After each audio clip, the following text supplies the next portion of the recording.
graduate. So my mother passed away when I was in the 8th grade. It was like the worst thing that ever happened to me, but it drew me to my art and it made me write. So that's how I became an artist through pain. And while I was your age, I went through a lot. So writing is what got me through it, and years later, I became who you see standing in front of you today. So you guys all pretty much dance. I used to dance, right? After like pop lock, yeah. So my brothers were break dancers when I was little. Like I swore I was gonna grow up and be a B-girl. Like I wanted to be a break dancer so bad. Like I was gonna dedicate my whole life to it. But then I ended up having like brain surgery and stuff, and I can't do what I want to do. So I know I went like from high to low real fast, but instead I like to think I dance with my words and I paint pictures with my words.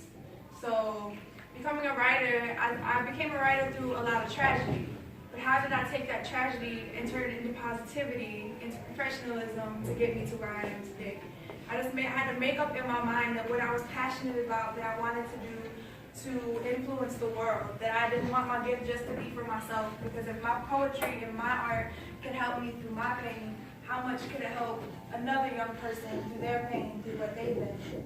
So through dancing, through writing, through singing, through any form of creative expression, it could help you to help others. Does that make sense? As far as like professionalism, so if I showed up to audition for the World's Artist Poetry Slam and I'm like, yo, what's good? Let me in your show. They're most likely not going to do that. And even though that's how I speak and that's who I am naturally, I've had to learn how to be like, hi, how are you? My name is Leah. Use manners, be polite, be that professional person to get into places that I never would have gotten into without that. And I've learned that the more professional I am, the more put together I am, the greater my opportunities become, the higher up people I can meet, the more opportunities that I have. I had an opportunity to actually speak at the mayor's mansion in New York, and it was so cool. But that day, my old glasses broke in half, and I can't see any of you without these.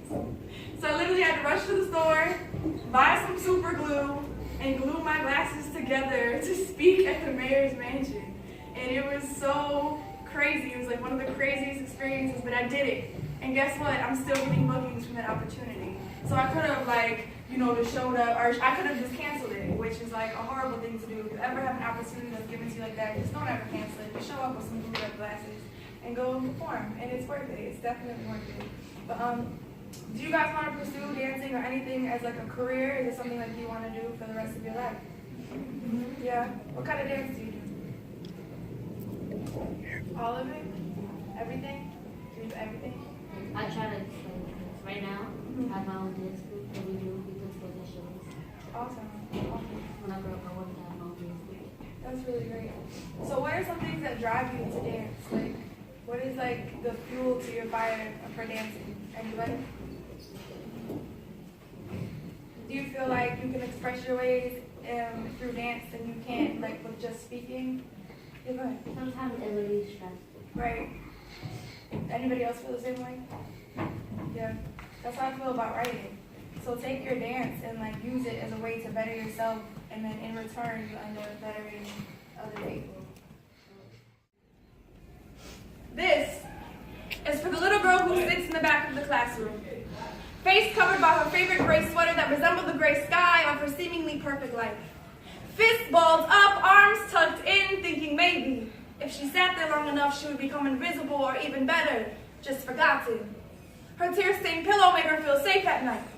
The jiggling of the door handle always made her jump. Fear of the unknown, mommy's boyfriend coming home drunk. She would dream of how it would be to one day grow up. How she might one day grow up and magically become pretty.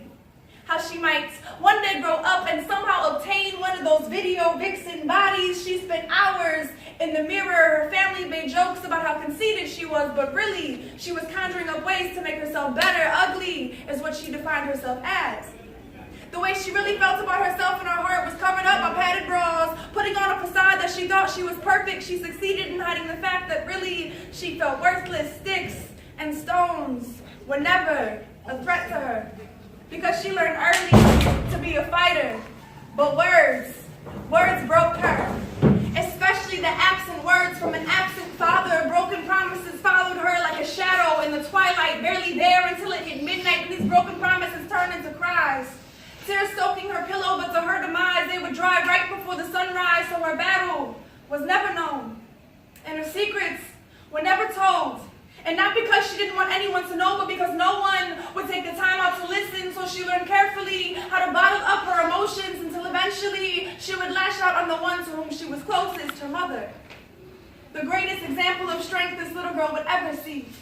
And not just of strength, but of beauty and resiliency. And ironically, the last memory this little girl has of her mother and her father being together is her mother on her knees. On the very floor she would faithfully clean. The trash came up from his hands to over her head. Broken eggs and spaghetti painted a mosaic of yellow and red. It seemed that her daddy liked it better when he made her mother cry and scream instead of smile and sigh. Instead of buying her nice things like makeup and rings, he preferred to make up her face himself. With black eyes and broken jaws. Not so trendy things. This is what this little girl thought love was supposed to be, a perverted picture painted by her parents.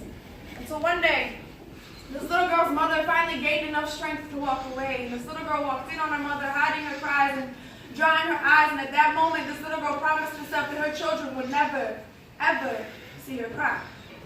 This is for the young woman who stands on stages behind a mic.